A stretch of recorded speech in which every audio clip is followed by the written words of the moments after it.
자, 어제 저녁에 윤이 한을 지금 오찬을 하자 이렇게 이야기를 하니까 한이 건강상의 이유로 고사를 했다는 거예요. 그래서 그게 이제 윤한 갈등이 재분출되고 있다. 홍준표 등이 윤 대통령과 만찬을 하고 난 다음에 한이 배신자고 폐쇄자가 됐다라고 말한 부분 등에 대해서 이제 한이 좀 앙심을 품고 그야말로 대통령의 오찬 제의를 이렇게 제낀 걸로 보입니다. 자, 한동훈이가 오늘 아침에 용산 비서실장에게 윤 대통령과 오찬회동 제의를 받았는데 거절했다고 오늘 아침에 밝혔어요. 여권의 이 총선 패배 책임이 대통령에 있다, 이런 식으로 지금 당이 몰아가는 와중에서 그걸 수습하려고 하는 용산의 의지를 한이 걷어찬 걸로 해석이 되고 있어요. 자, 그래서 한에게 패배 책임이 있다라고 보는 것이 용산의 입장인데, 이제 한이 대통령하고 밥 한 끼 먹으면서 적당히 내가 패배 책임을 짊어지지 않겠다고 걷어차버리는 윤한 갈등을 부각시키는 행태로 자신의 존재감을 드러내고 있어요. 어젯밤에 페이스북에 한 정치인이 배신하지 말아야 될 대상은 국민뿐이다라고 말하며 최근에 윤 대통령과 홍준표가 회동해서 한을 겨냥해 윤 대통령도 배신한 사람이라고 비난하고 있는 직후에 이런 글을 올렸어요. 표면적으로 홍준표의 한동훈 배신론에 대한 반박이지만 실제로는 한동훈이 지금 홍을 시켜서 자기를 까게 하는 윤 대통령에 대한 불만을 드러내며 정치적 승부수를 던졌다, 이렇게 해석이 되고 있어요.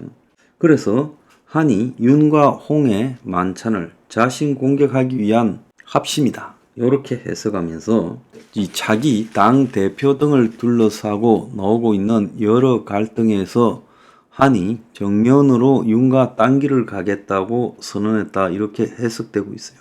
윤 대통령은 19일 오전에 비서실장을 시켜서 한 위원장과 오찬을 하기를 원한다고 이야기를 했고, 여기에 비대위 전원을 부른다.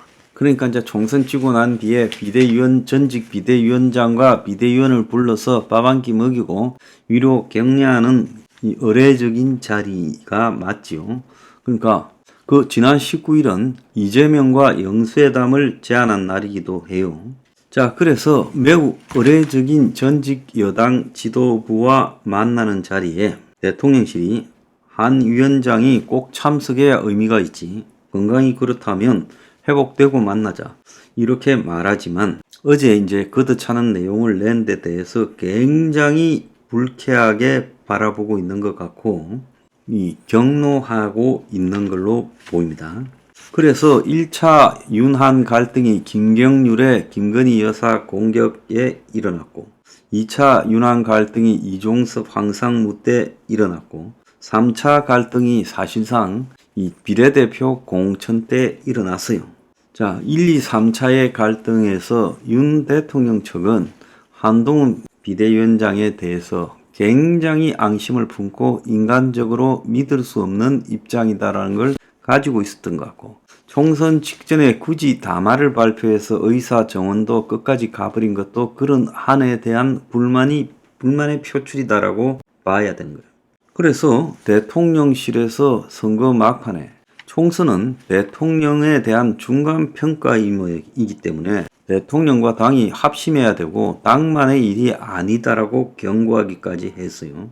윤의 오찬 초청에 대해서 홍준표하고는 직접 둘이서 만나고, 나는 그냥 비대위원들 다 불러서 의례적으로 사람 있는 데서 밥 한 끼 하고 때우려고 하고, 자, 그런 상황을 원하지 않는다. 특히 홍준표가 윤한테 대들다가 폐쇄자가 됐다라는 말을 대통령 만나고 난 이후에 아주 노골적으로 떠들고 있는데, 그러면 홍을 힘을 실어주고 홍의 말을 듣고 총리나 비서실장 추천도 받고 심지어 하라고 했다고도 하고, 자, 나는 철저하게 엿먹이면서 사람 여러 명하고 밥 한 끼 먹고 때우면 내가 한마디도 못할 거 아니야. 그 앞에서 뭐라 그러겠냐, 사람들 많은데. 자, 이에 대한 한동훈의 불만이라고 보이는 거예요.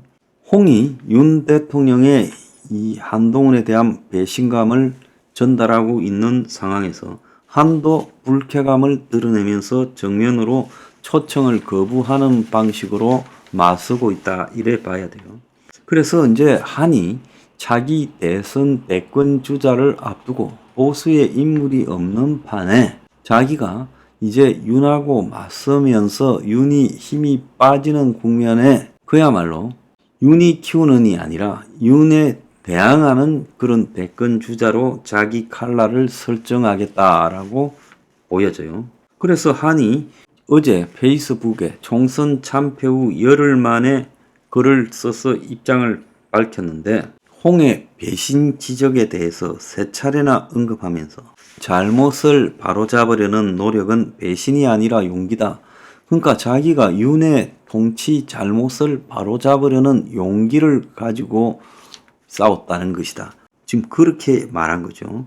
그래서 저에 대해 그렇게 생각한다면 잠깐은 유쾌하지 않더라도 결국은 고맙게 생각해야 될 거다라고 말하며, 김여사 문제 또 이종섭 대사 등에 대해서 한동훈이가 목소리를 낸 것이 대통령을 배신한 게 아니라 국민의 목소리를 전하면서 잘못을 바로잡기 위한 용기를 낸 것이다라고 공개적으로 말을 했다는 거예요. 그러면서 정교하고 박력 있는 리더십이 국민의 이해와 지지를 만날 때 난관을 헤쳐갈 수 있다. 정교해지기 위해서 시간을 가지고 공부하고 성찰하겠다. 그러면서 한동훈이가 자기가 영입한 국민의힘의 당선인들에 대해 전화를 돌려 내가 정치로 끌어들였는데 자리를 지키지 못해 죄송하다. 나보고 당에 들어오셨는데 조금만 기다려달라 말했어요. 이 말은 한동훈이 곧 알비백하겠다라는 거 이야기 아니겠어요? 자, 제가 이제 한동훈에게 저는 윤한 두 사람의 싸움에 대해서 제가 관여할 필요도 없고 이유도 없지만 한동훈에게 다른 형식의 충고를 좀 하겠습니다. 한동훈은 지금 타워 팰리스 살지요. 본인이 파락군 출신이라고 한때 자부감을 느꼈지요. 딸을 유학을 보냈고 미국에 조기 유학 보냈지요. 그 과정에서 지금 야당이 시비를 걸고 있지요. 자, 부인이 또 김현장 변호사지요. 솔직히 말하면 한동훈의 자식 교육이나 한동훈의 부인의 스펙이나 또 한동훈의 출신 배경이나 현대고등학교 서울법대 나왔잖아요. 그리고 한동훈이 살고 있는 곳이나 이런 것들을 종합해보면 한동훈은 사실상 윤을 비판하면서도 자신이 몇 가지 점에 대해서 윤의 약점이나 윤의 실정을 비판하는 부분, 그 사실은 맞을 수 있을지 몰라요. 그렇지만은 한동훈이 윤과 차별성이 전혀 없다라는 거예요. 오히려 윤은 구수라도 하고, 그래서 늦게 들어가 가지고 검사대에서 말단에서 사람들하고 어울려나 오고, 그러면서 국정원 대선 개입 수사에 대해서 자기 고집이라도 이렇게 비치고 조국하고 맞서고 박근혜한테도 맞서고 이런 거라도 있지만은, 어떻게 보면 국민이 그런 거 보고 정의와 공정을 주장하는 윤의 태도에 대해서 인정을 해주면서 대통령을 만들어서 지금 실망감을 많이 느끼고 있겠지만, 그런데 한동훈은 살아오면서 윤 밑에서 권력과 좀 맞선 거 외에 솔직히 말하면 지금까지 긴 인생의 과정에서 철저하게 기득권의 일원으로서 살았어요. 자기 서초동에 집이 있는데도 타워 팰리스 가서 살고 있지 않습니까? 그렇지 않습니까? 부인이 한국의 최고 로비스트 집단인 김현장의 변호사잖아요. 딸을 갖다가 조기에 미국에 유학을 보냈는데 그 잡음을 여러 가지를 주장하고 있잖아요. 그리고 본인이 살아오면서 한 번도 고생을 안 해보고 살았고요. 그래서 이번에 총선 기간에 한동훈이가 뭐라는가라는 부분에 대해서 많은 사람이 주목하고 있었어요. 진짜 조선일보 주장대로 한동훈이가 넥스트 라이트라는 그런 부분이었으면 이제 보수가 그 다음 차원에서 라이트가 뭘 해야 되느냐. 서민들의 이 어려워진 사회 경제적 지위를 향상시키는 이야기를 해야 될 건데, 한동훈은 윤 정권에서 하는 그 이야기들을 받아가지고 개발, 토건, 부동산 이야기를 하고 다녔죠. 전국을 다니면서요. 안 그랬습니까?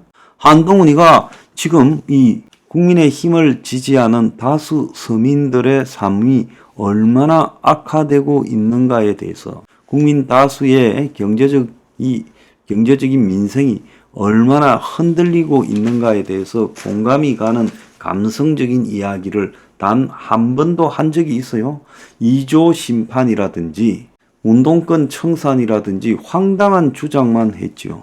한동훈이가 법무장관으로 있으면서 문재인 청산이나 조국 이재명 처벌에 있어서 깔끔하게 처리를 했으면 오늘날 이런 사태가 왔었겠습니까?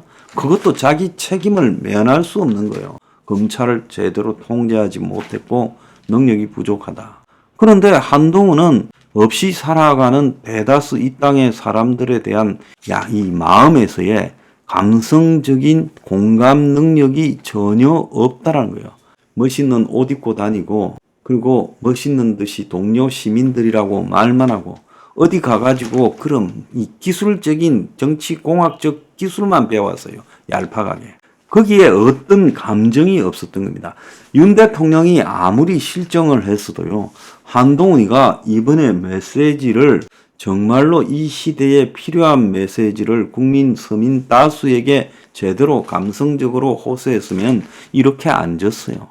셀카 찍는데 만족하고 지 다니는데 사람 동원하고 지가 도치돼 가지고 그냥 무슨 소리를 하는지 모르는 횡설수설하는 소리를 하고 다니는데 지 팬들한테야 열광 받겠지만 그것이 결국은 저변을 넓히고 이 정권의 마음이 상한 사람들의 표를 가져오는데 실패했잖아요. 자기들 패거리 35% 이거는 얼마든지 가죠. 근데 한 15%가 이 정권의 마음이 상했다잖아요. 그래서 윤 대통령을 대선 때 찍은 10%가 총선 때는 민주당을 찍었고 민주당에서 지금 총선 때 찍었다가 이재명을 이번에는 찍지 않은 사람은 6%라는 거예요.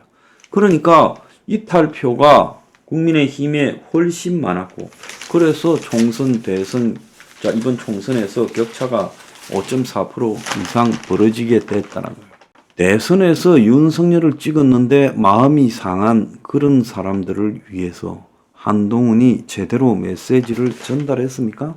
나는 한동훈을 볼 때 그냥 AI를 보는 듯한 느낌을 받았고 한동훈의 메시지는 매우 시대착오적이고 정치 기술자들이 달라붙어서 너무 인위적으로 한동훈이한테 연극하듯이 강요하고 있어서 어색하기 짝이 없다라는 느낌을 받았습니다. 총선 패배예요.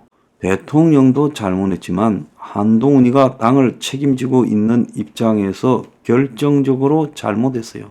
그리고 한동훈이는 앞으로 서민의 삶에 대해서 이해하기 전에는 정치판에 기어 놓지 마세요. 한동훈은 어나더 황교안입니다.